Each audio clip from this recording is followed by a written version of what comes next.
Weighted study by the National Institutes of Health has zeroed in on some of the most common symptoms of long COVID.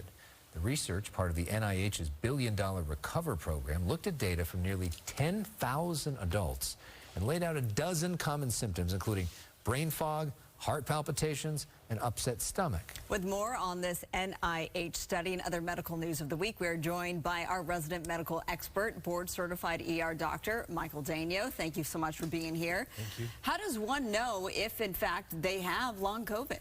So for the 15 million people across the country suffering from long COVID, there's no definitive diagnostic test. There's no blood test or imaging test that definitively says you have long COVID. So this is just the first step in this massive study by NIH to try to narrow down the studies.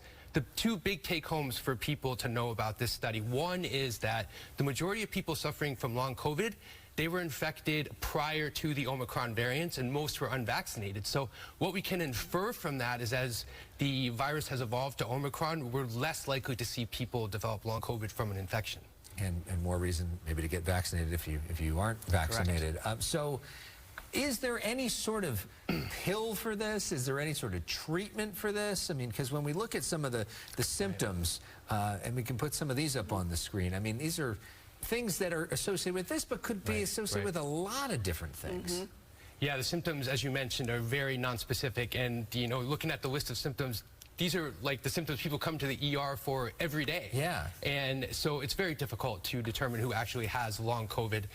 To answer your second question, I think the other important point from this study is that later on in the year, we should start to be able to enroll people with long COVID in potential treatment programs. So there's some hope coming. But what does that treatment look like? Yeah, so I think what they're going to look at is try to repurpose existing drugs like anti-metabolic syndrome drugs like metformin, and also looking at possible common antidepressants as a treatment too. So that would be the first step, to take existing drugs and see if we can find a secondary application to help with long COVID, and then also develop new medications, maybe immune modulators, antibody treatment, stuff like that. All right, we are at a point where all of those emergency declarations have been lifted that we saw during the pandemic. We're now said to be in the endemic phase. For people who hear that and they don't know what that means, what does it mean, and are we actually in that phase? So from the beginning, we were always wondering what was herd immunity going to look like? Were we ever going to get there?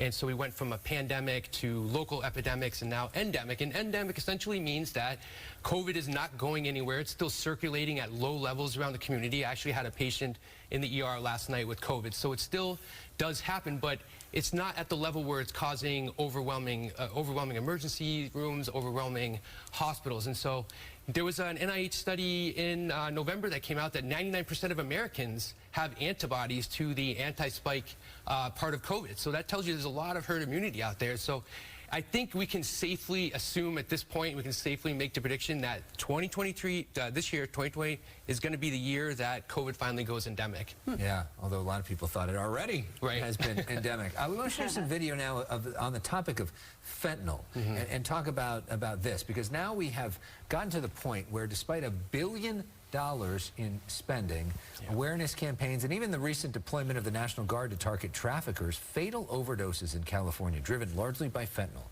continue to rise, now taking twice as many lives as car accidents. Clearly, something we're doing on this is not working. What can we be doing better? Yeah, so I think, you know, making the Narcan available over the counter, which we discussed previously here, coming up this summer, is going to be a huge step. Making fentanyl test strips available to people to test their drugs to see if fentanyl is part of it, and also looking at other harm reduction strategies like addiction treatment medications. So, but I think, you know, as you mentioned, we spent billions, and where are we? I think we talk about COVID being endemic, and what I see in the ER is fentanyl overdoses every shift. Oh, and my gosh. You know, fentanyl overdose, this is the new epidemic, and we need to take it on as an epidemic. And I honestly think that we need to make Narcan, and we need to make the test strips and the treatments available free for everybody, whether that's in California or national. That's the only way that we're going to take this on and make a difference. We're out of time, but what's the average age of those that are in the ER for this, for the overdoses? Is there such? Yeah, I would say it's men under 30. My sure. goodness. Wow. That's so Think about sad, so how scary. much we talked about COVID and how much we don't talk about this, how much we don't talk about obesity, which is also a killer, and heart disease and everything else. So that's why it's great to have you here, Dr. Michael Daignault, Fox 11 medical contributor. Great to see you, great insight as always.